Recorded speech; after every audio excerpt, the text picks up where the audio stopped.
Hi, y'all are. I'm glad for you to see me today, I guarantee.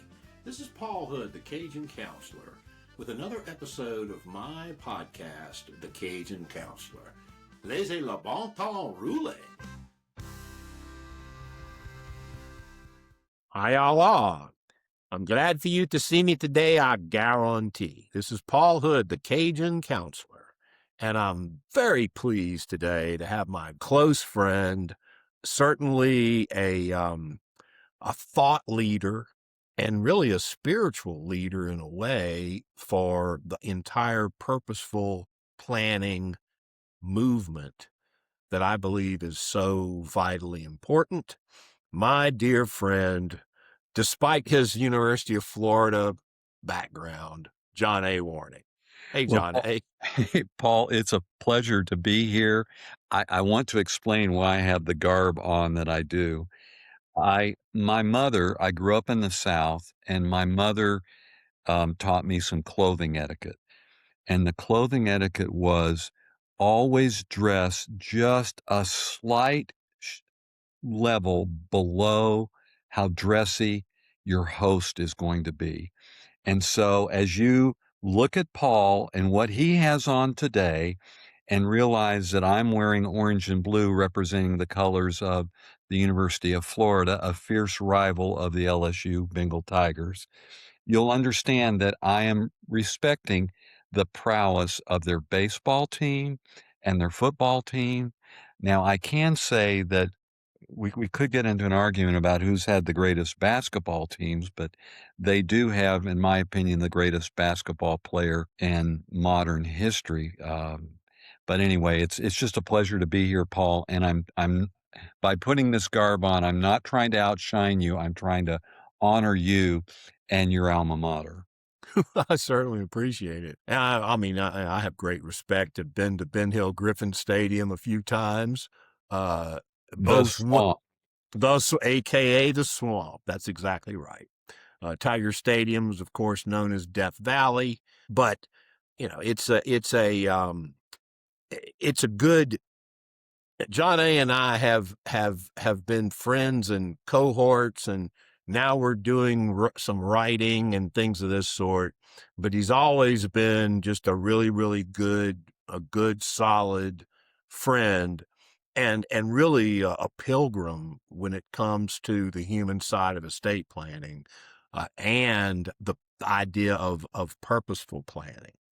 Let's start, John A., with the wake up call piece that we published on Lineberg Information Services, LISI, back in August of 2024, about where the current state of estate planning and how really the lawyers, to a great extent, are sort of wandering out in the desert aimlessly. And, now there's no real estate tax risk.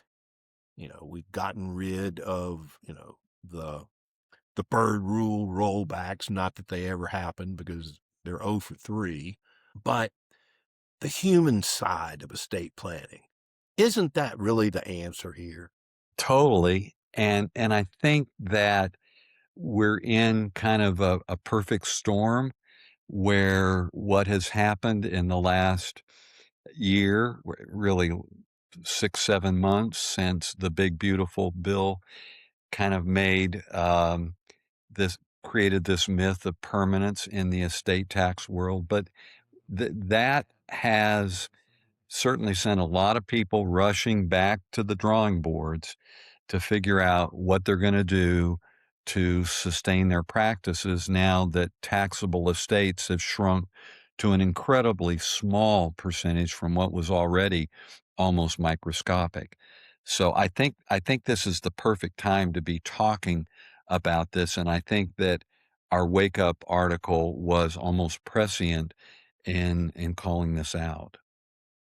Yeah, I mean, as you know, I've been like John the Baptist crying out in the desert about this. I mean, I spoke about the initial client interview, um, and I'm going to get to the the story about how John A. and I first crossed paths. I spoke at the Georgetown Estate Planning Institute in 1998. That's 28 years ago, almost 28 years ago, on the initial client interview. And it was an oddball topic then. And I mean, a really oddball topic. But the story about how John A. and I first crossed paths is actually a pretty funny one. John A., why don't you start us off since you started this? Okay. Well, my path has been, I've had a lot of right and left turns in my professional path in the last 45 years. One of those happened in early 99 when we uprooted our family and moved to Denver. I had started my practice in Las Vegas, Nevada. The Nevada tax boutique firm had sent me to Wyoming. I was in the wilderness, in a sense, of Wyoming, a wonderful state, where the greatest natural resource are the people. But I had a great tax practice in the center of that state in Casper, and I had a have briefcase will travel philosophy that took me to all corners of the state. And then I got plucked up and was offered a chance to move to Denver and to come in as a quote senior partner in what today is now, it wasn't at that time, it was a regional firm with 2 international offices, but today it's part of the Bryan Cave world. But it was really the best tax practice inside of a large firm in the Rocky Mountain region at that time. And so I moved down, and a couple of years after getting there, it was incredibly, it wasn't just the altitude, or the rare air of being, having an office on the 44th floor of this downtown skyscraper called the Wells Fargo Center. It was, it was a period of a lot of introspection because I was transitioning from a really people-oriented practice in Wyoming to a family office-oriented practice in Denver, where most of our clients, not all, but most of them were significant wealth. I mean, we didn't talk to you unless you had at least 8 digits in your financial statement. So in this period of transition, as I was struggling to adapt to the new world I found myself in, I stumbled upon an article in the AgTech Journal by Paul Hood, about the client conversation, kind of his ruminations on what should go into that. And that article spoke to me, and I don't know what, because I'm somewhat reticent to reach out to people, but this one really did kind of break down the barrier for me, and I decided I would call Paul. So now let me turn it back to you. Well, I'm sitting at my desk and I'm a sole practitioner in Covington, Louisiana. Phone rings. I answered the phone and I just said hello. And the voice on the other end said, Paul. I said, this is he. Your article blew me away. And my response was, who is this and which article? I don't know, that sounds cocky, but at the time I wrote the Louisiana Estate Planner. I wrote, 8 to 12 pages every month, and some were extensive, articles. So, I mean, I didn't know, and I don't think I had caller ID. So, I mean, I didn't know where the call was coming from. I don't know if it was coming from Baton Rouge or Timbuktu. Immediately when he told me it was the article that had been published originally in the AgTech Journal in 2002, called "From the School of Hard Knocks: Thoughts About the Initial Client Interview." 12 years later, I was asked, Lou Serrett asked me to revisit it, and I updated it and published it on his website newsletter. And then 4 years after that, in 2018, I redid it again. or updated it again and expanded it, added some of the Bowen stuff there. But that article's on my website under the books and articles. If you scroll past the books, there are links, and I think it's the very first article. I mean, I sent out over the years in print, I think I mailed out over 500 over the years. You get, 15 or 20 a year, but it doesn't take long for that to add up to over 500. Well, Um, it really is a foundational piece, and I think that's why we're starting with it today, is that so much of what Paul began to plant as seeds, I would say, in this article have over time germinated, blossomed really into greater ideas. And to me, it's bearing a lot of fruit today in the purposeful planning movement. yeah, I'm grateful to hear more people talk about it, because for a long time it was all about the taxes. And you've heard my criticism of what I call the Jenny Craig estate planner. The planner, the before and after snapshots. Remember the Jenny Craig on the food? They show somebody who's obviously overweight, and in the next picture, the after, they're slim, they look happy, all that. The Jenny Craig estate planner says, okay, before you walked into our door of brilliance, your estate tax was 8x. And after we put you through our wicket, we've reduced your estate tax to 2x. We've got a 6x delta. We declare victory. We charge you 3 arms and 3 legs. And then we send you back out into the darkness, as Jerry Levan used to say. He would wander under the street light, get some smarts, and then wander back out into the darkness. And John A. was good friends with one of my mentors, the late, great And Jerry Levan. I just want to take a second for a footnote here, Paul. Okay. I think it's kind of interesting. I mean, we have discovered over the year that we share a deep passion for SEC football and other SEC sports like baseball. Um, that's a product of where we grew up. I grew up in Gainesville, Florida, so if you prick me, I bleed orange and blue. You can see where he grew up. I won't I won't comment on that.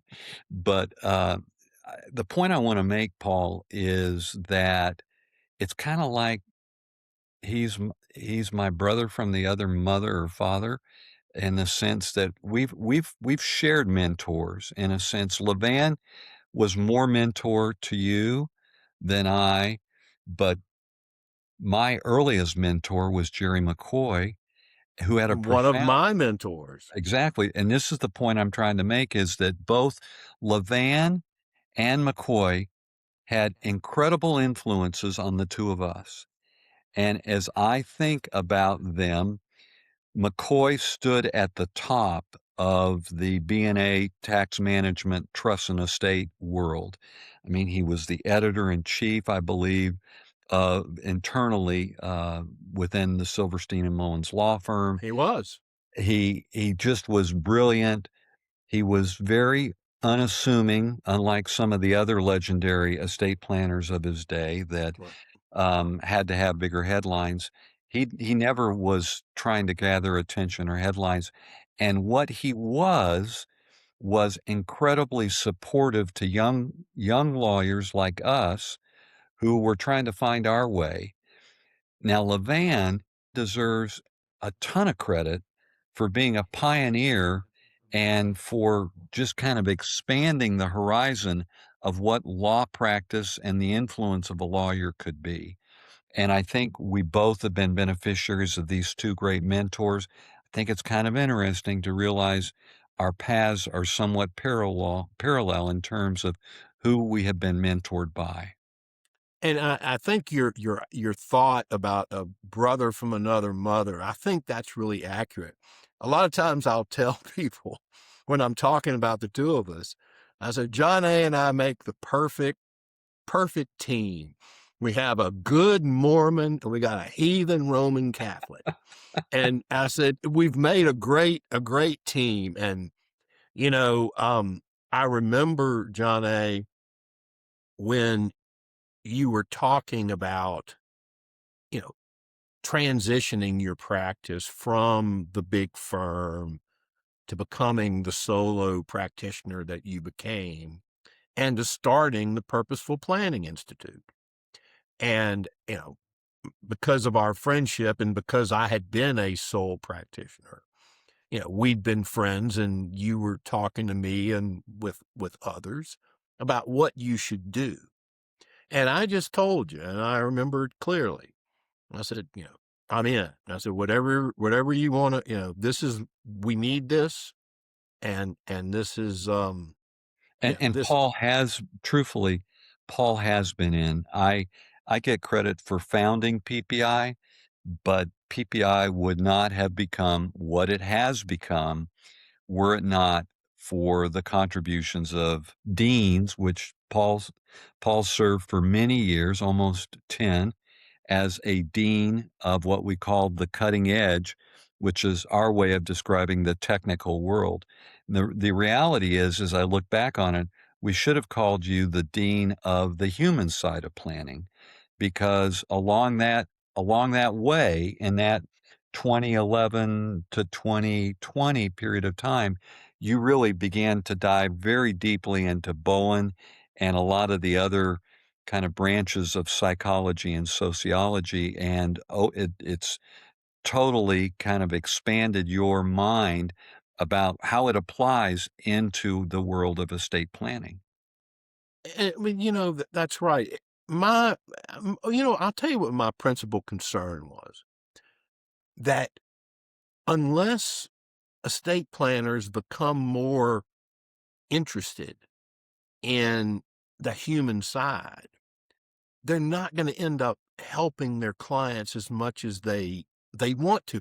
And I believe that well over 95% of people who hold themselves out as estate planning lawyers truly have a desire to really help, but it's their definition of what help is that tends to be limited.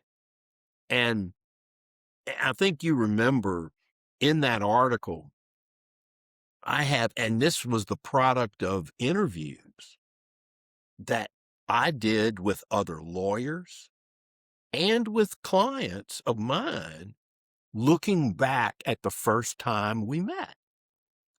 And the initial client interview, as one of the quotes I use, is a creative act. And with each interaction, with each statement, gesture, the relationship subtly changes. And I wanted to try to get to more of that, to be really helpful, because in that list of what goes through the mind of the estate planner and the client, the first or the most important question, and this is confirmed by one of the quotes I used in the article, that a client asks is, can this person help me? And in the final analysis, that's really what it is. It's absolutely crucial. I think, Paul, um, as I listen to you kind of help us see how this is unfolded, it's it's interesting to me to muse on the sacredness of that time spent in the initial client interview. Now, it really does become foundational for the whole client relationship. But as you know, I just buried a 42-year client relationship. Truthfully, in the last 5 years of this man's life, I I probably engaged in 3 significant legal projects for him. But on some days of the week, I would get 5 calls from this man, and it's because he was more than a client.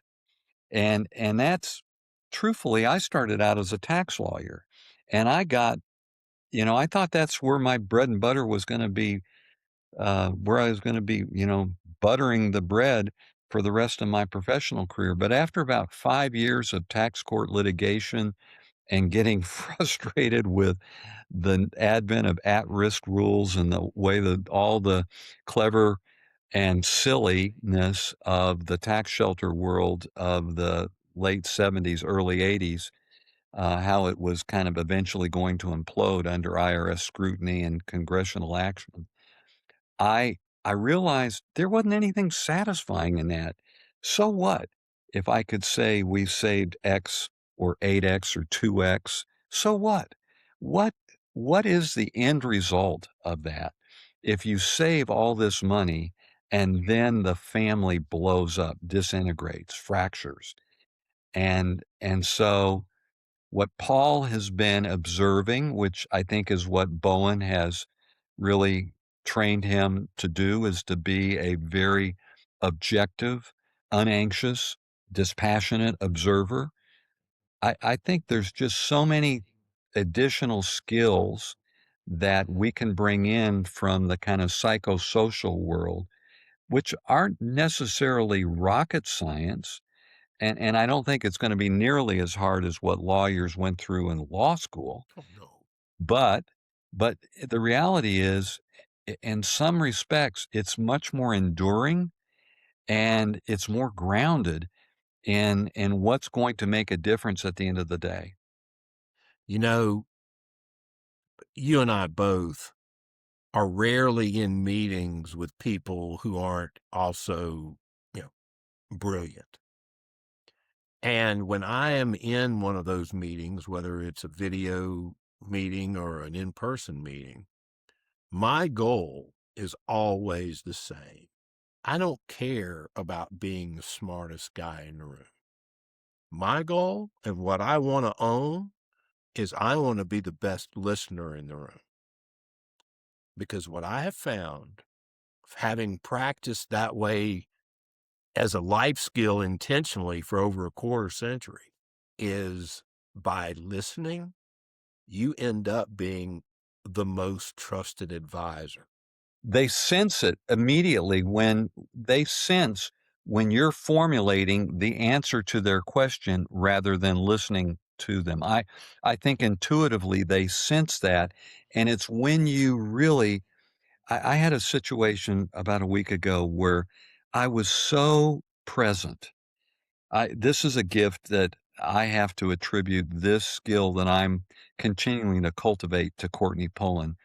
But Courtney Pullen taught me to trust the silence and to just be with the client as they're thinking, not to rush in with the answer that I think they're going to give and try to help save them from a stutter or an uncomfortable pause.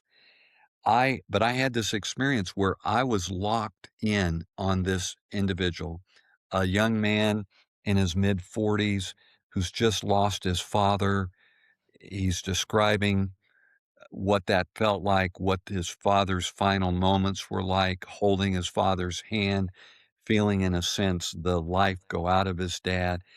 And I was connected to him. And there's something precious and sacred about that level of connection. And we have that privilege, but so many of us just want to rush to prove how smart we are and what the latest technical gadget or widget we have is, and we're missing a huge opportunity to connect at a much deeper level and to build a relationship that's really going to lead to meaningful, purposeful, and sustainable plans. And I think that's beautiful, and that is right. I was really trying to help them.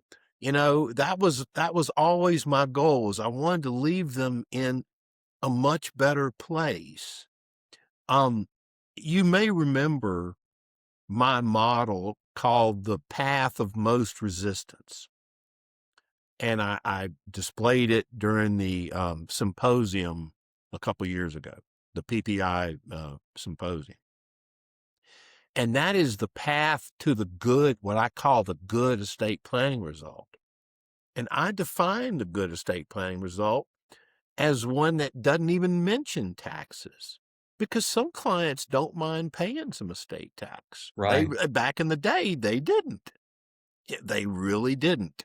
Now, some people, are very averse to it, but they're in the small, at least in the clients that I had in almost 20 years as a lawyer. which has been over 20 years ago. So I've been at this for a while as a non-lawyer. I'd offer just a perspective on that, Paul. This comes from practicing in Nevada, Wyoming, Colorado. Particularly in Wyoming, people care deeply about tax. It was absolutely critical. When I moved to Denver, and part of it was I was moving upscale. In Wyoming, my clients that were above $50 million, there were probably this many that I Right. worked with. And when I got to that firm, as I said, unless you had at least 10 million in your financial statement, I wasn't even supposed to waste time talking to you. Even if I was going to charge you for it, I wasn't supposed to waste time doing it. But in Denver, I began to run into more people like those that feel some moral obligation to pay some tax. So I do think that where you are in the world geographically may have some bearing on how tax adverse or tax motivated people are. And yet, when I could get away from just focusing on tax with a Wyoming client and get down to what really mattered the most, when you strip it away and ask them the questions that ignite their thinking process and which engage heart with mind, at that point, they come to understand what we would naturally want to tell them, which is don't let the tax tail wag the rest of the dog. They begin to understand, how we do this and what condition I leave my children in and how they get along and how the grandchildren are encouraged, empowered, etc. after I'm gone. That's much more important to me now that you help me see that than how many digits of tax we save. That's exactly right. As I said, the interviewing textbook quotes I pulled literally from those textbooks, put them in the article, and then applied them to estate planning. And the parallels were significant. And you say, well, how could that be? Well, let's think about it for a second. Both psychology, psychiatry, social work, they're helping professions. Well, guess what? So is the law. Lawyers are legal. The legal profession is a helping profession. First similarity, very big similarity. Second big similarity, we both have initial encounters with patients, clients, and on our end clients. And what do we have to do? In that initial encounter, we essentially have to do two things. And we have about 45 minutes to an hour to do it. First, we have to figure out what the real presenting problem is. Because a lot of times when people come in, they say what they think the problem is. And a lot of times it's not really that, it's something else. But the second thing we have to do is we have to, in that short period of time, get the data set we need. At the same time, we have to convince them that we can help them. Remember the first question. And Courtney, I've seen him speak, many times, and the silence part is big. And you talk about are these psychological parlor tricks, if you will, but the silence thing is not. I mean, this is proven psychology. When a client would give me an answer to a question, and I'm curious if you've had the same experience, would give me an answer that I suspected wasn't complete. Before I acknowledged it, I would let 5, 10, and I mean, in radio, 5 seconds of dead air is an eternity, okay? But if you let it go 15 seconds and just don't say anything, my experience, most of the time, they add to the answer. It's like peeling back a layer of the onion.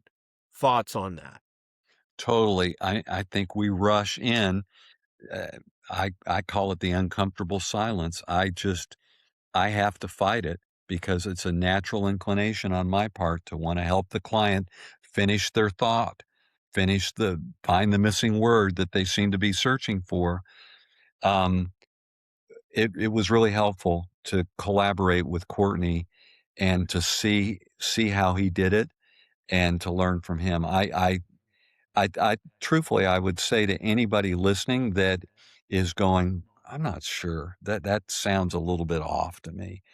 I'd say if you get a chance to invest in training to help you become a better active listener and to enhance your listening skills, that's some of the best continuing education skill development money you can possibly invest. Well, when I first got really, really deep into the human side of estate planning, I found a book, and I probably had 5 used copies of Death, Property, and Lawyers by the late Professor Tom Schaefer.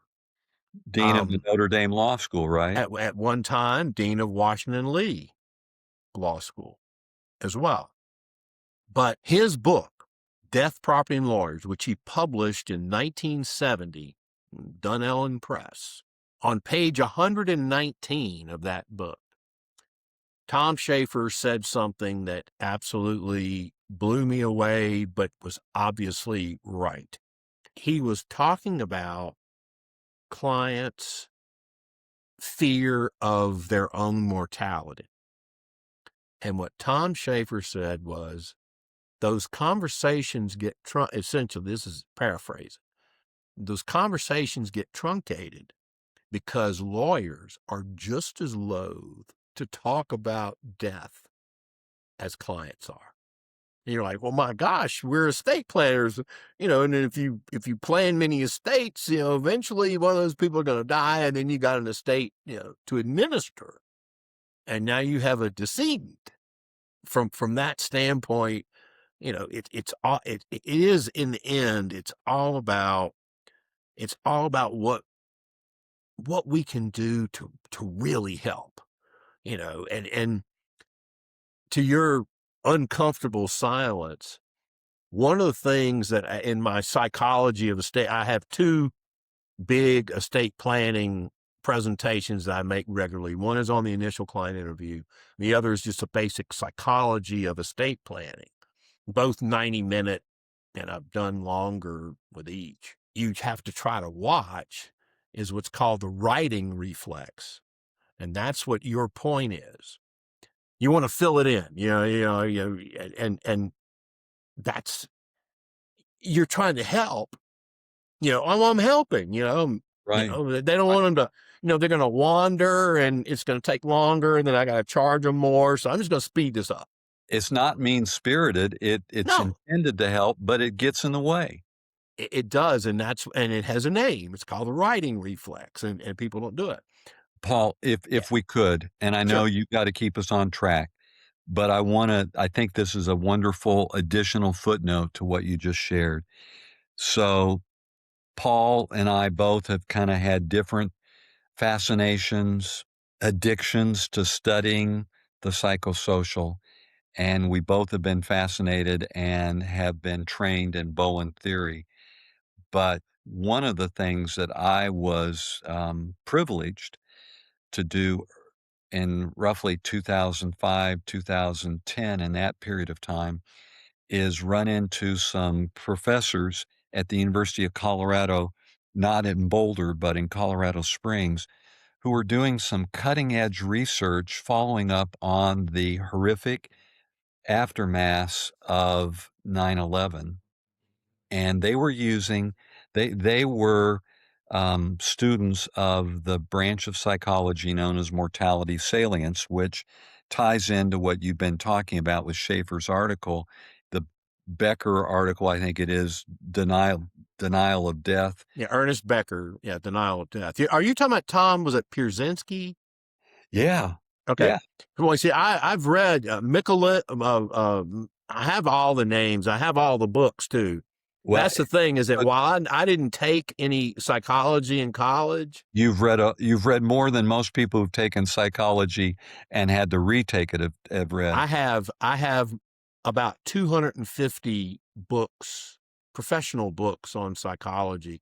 I have 25 books on birth order alone, which is one of the 8 Bowen concepts. Right. Well, Um, let me get the point with sure. Tom and Ollie's research. They did some research around how clients think about their dying, and they were studying basically how clients, the cognitive capacities of clients to deal with healthcare proxies, living wills, that kind of end of life planning side of the estate planning world. And they conducted an experiment in which they had one cohort that looked at these horrific images of people jumping out from the 104th floor of the World Trade Center and the Right. 92nd floor, et cetera. Right. And then another cohort that they gave some type of what they call a values priming exercise. So it was something that would touch the heart and kind of link heart and mind. And then they tested how well the clients did. The clients that went through the values priming far exceeded in terms of making good judgments, being able to make decisions than the clients that were exposed to the horrific scenes of death that caused their cognitive functions to kind of freeze or get impaired. And the point I would make here is that in addition to this writing reflex, we should think about integrating into the either the initial or the subsequent client interview some type of values priming exercise. And I've got some wonderful examples that I can give to people of simple things that will just absolutely lubricate the emotional muscles of your clients and help them think better. So that I hope people listening to this will get excited about some of these possibilities we're planning for them. Well, that's exactly right. From my standpoint, one thing when I'm talking about the initial client interview, you know, some people, immediately, you can see them, the negative body language, starts. But one thing I always bring it back to get their attention is, I write about a lot of cases and I have for 40 years, almost 40 years. And a lot of these cases are estate plans gone bad. And when you do much forensic investigation into a case, the thing that kept coming up in my research was, and what I would tell people is, the seeds of the malpractice action were sown in the initial client interview. Interesting, and I would agree. And all of a sudden it's like, oh, okay, now you got my attention. It really is. It's and I think, like I said, I think people care, but it's like, is this, what is this? Is this a little too, fluffy, for me? But it's really not. It's all about the human condition that we all have. If I'm moved to tears, I'm gonna cry. I mean, that's just how it is. I've always been like that. And I love being like that. It makes some people uncomfortable because they don't want to show their emotions. They don't want to see anybody else show theirs. Me, I've been through a lot in my life, good and bad. One of the things and I want to transition into the other topic I really wanted to talk about, which is with families. I look at a lot of the work that I see being done up there. You got people, you need a family constitution, you need a family, you know, bylaws and blah, blah, blah, blah, blah. And I'm listening to all that, and it's all sort of entity based. And I wanted to discuss with you an idea that occurred to me, which would be to essentially extend the ethical will. which really primarily comes out of Jewish lore. But the ethical will is like the will of everything that's, that you don't, all your legacy that's non-property, what's important to you, the family, history and things of this sort. What would you think about an extension of the ethical will concept to a family before you start talking about governance and mission statements and everything else? What would your thoughts be on? Because I can tell you this: I had never helped, and as a lawyer, I never helped a client write an ethical will, and I had never written one. But I did a webinar with Eric Weiner for Lissy, and we also did it at one of the Bowen Center in Evanston, Illinois. And to do that, I'm like, okay, I can't really talk about the ethical will until I've written one. And it was an emotional thing to write. And the idea of thinking about all the stuff that was important to you and the people you loved, maybe the people you didn't, all these things, it would seem like that would help a family and have a family ethical. I mean, maybe we'll call it a compact, you Well, I know. I think I'd love to have some time to think about what possible names there are because you probably know I'm a big fan of there's power in name, and the name Yes. that we choose for these, legal instruments and non-legal instruments has real significance. But Paul, I'm with you 100% on this, and I would say that I felt that ethical wills I mean, there was so much excitement around ethical wills 20 years ago. They were just kinda beginning to b and you're right. It it really did start as a Jewish tradition, and I have a book back on one of the shelves in my library that is like contains ethical wills, a sample of ethical wills going back 4 and 5 centuries, so into the 1500s, and they're just some of them are absolutely I mean, they're tearjerkers. Yes. Um, and they're not always 5 or 10 pages. I think some of the most powerful ones are 3 paragraphs or 4 paragraphs, but from the heart. But I have become convinced it doesn't matter whether we call it an ethical will, a letter of guidance. It's really at the heart of purposeful planning. And we say one of the keys of purposeful planning is to capture the client's voice, vision, values, and wisdom. Well, too What much, better way to do that? what better way to do that? But too much of estate planning is top down. We are doing something to the inheritor, the beneficiary, the legatee. And the reality is, what you're proposing is a way to build from the bottom up. Because if I have a role in creating something meaningful, as in a family or entity ethical will, whatever name we're gonna come up with that. If I, as a younger rising generation family member, contribute meaningfully to that document, I own it. It's not being done to me, it's part of me, and I own it, and I think that's gonna have dramatic differences, and, we're hearing a lot about, "Can you live within the plan?"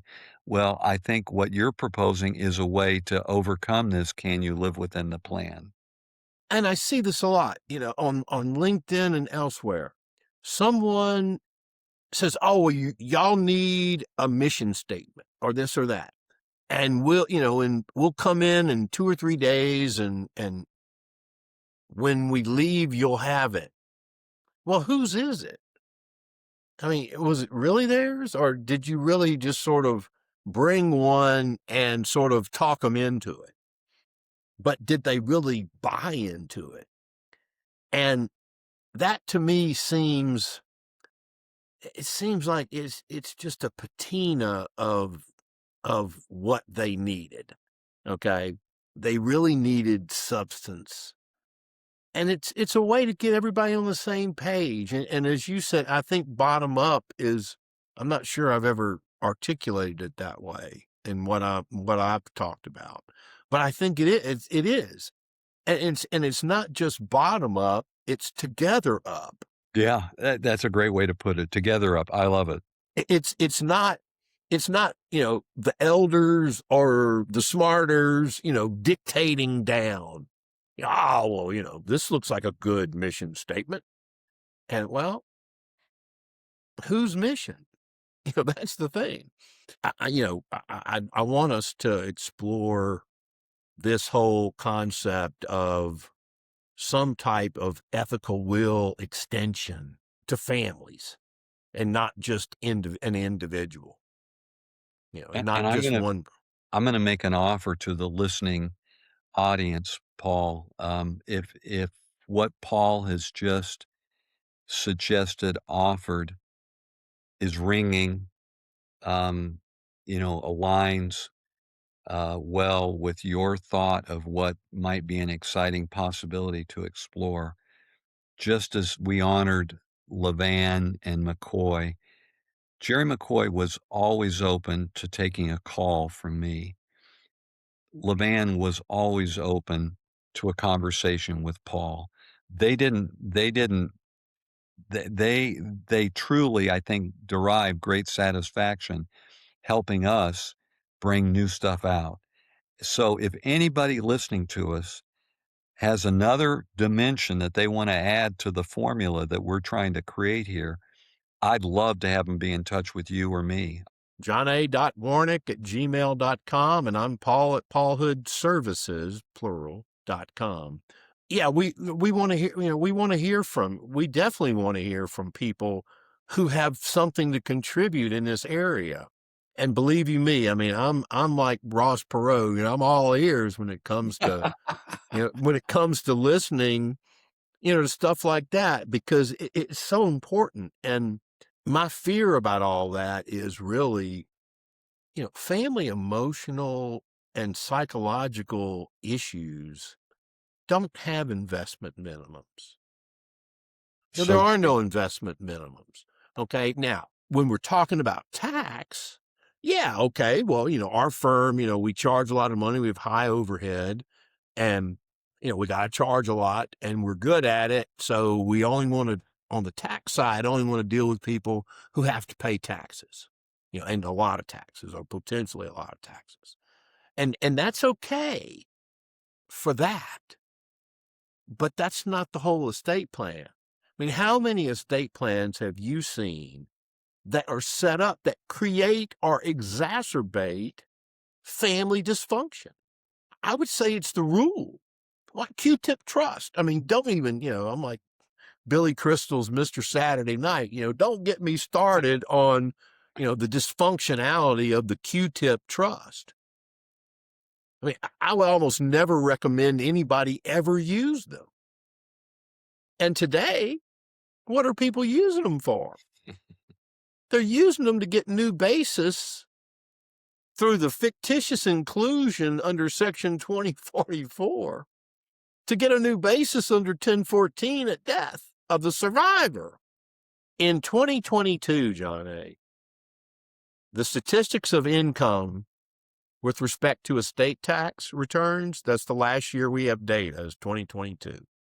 We should be getting 2023 sometime this year. 61% of the Q-tip elections made on filed federal estate tax returns were on returns below the filing threshold.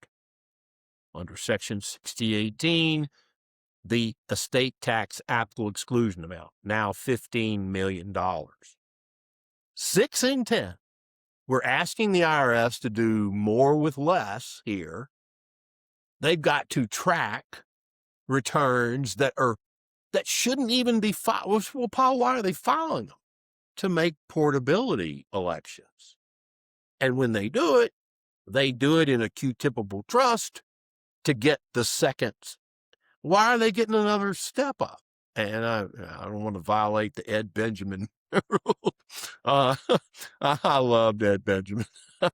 But every time, whether it was at an ABA Rippity or a tax section meeting, or as soon as somebody would say stepped up basis, little Jiminy Cricket would, and I knew where he was in every room because Benjamin and I were always either in cahoots or something.